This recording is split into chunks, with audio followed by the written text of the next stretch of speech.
केल्याशिवाय तो बंद करून उठणार नाही। त्यासाठी शिका, संघटित व्हा आणि संघर्ष करा। हा तुमचा आमच्या जीवनाचा अमूल मंत्र डॉक्टर बाबासाहेबांनी दिला।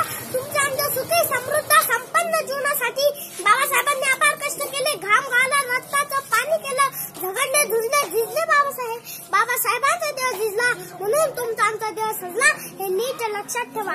अरे म्हणूनच कायदा पटलावर आमदार झाले, खासदार झाले, मंत्री झाले, मुख्यमंत्री झाले, आले तसे निघून गेले, पण एक नाव चिरंतन राहिलं, ते नाव म्हणजे डॉक्टर बाबासाहेब आंबेडकर। शेतकऱ्यांना, कष्टकऱ्यांना, कामगारांना, दीनदलितांना बाबासाहेबांनी जागृत केलं। त्यांना स्वतःच्या हक्काची, बुद्धीची, बळाची, ताकदीची जाणीव करून दिली। पण रानारानातून, वनावनातून, गावागावातून, डोंगरदऱ्यातून हातात लेखणी घेऊन हा समाज बाहेर पडला। कोणी इंजिनियर झालं, कोणी वकील झालं, कोणी डॉक्टर झालं, कोणी कलेक्टर झालं। म्हणूनच सर्कसमध्ये बंदुकीच्या जोरावर आणि हंत्याच्या धाकावर अनेक वाघांना माणसासारखं वागायला शिकवणारी अनेक माणसं मी पाहिली, पण कसल्याही धाकाशिवाय सामान्य माणसाला वाघाप्रमाणे जगायला शिकवणारा एकच वाघ मी पाहिला। त्या वाघाचं नाव आहे डॉक्टर बाबासाहेब आंबेडकर। बाबासाहेबांचं कार्य, कर्तृत्व, नर्तृत्व, मातृत्व हिमालयाच्या उंचीचं आहे, सह्याद्री एवढं बुलंद बलाढ्य आहे। बाबासाहेबांचं कार्य, कर्तृत्व, नर्तृत्व, मातृत्व हिमालयाच्या उंचीचं आहे, सह्याद्री एवढं बुलंद बलाढ्य आहे। त्यांची झुंज, त्यांचा रडा, मान, सन्मान एवढा मोठा आहे की सरकारी कार्यालयात फोटो असणारी बरेच नेते होऊन गेले, पण देवारात फोटो ठेवून त्यांची पूजा यंद करते असे एकच विश्वरत्न होऊन गेले।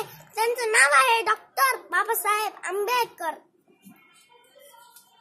अरे लोग तो इंसान को गुलाम बनाकर बादशाह बने, मगर गुलामों को इंसान बनाने वाला बादशाह बाबा साहेब थे।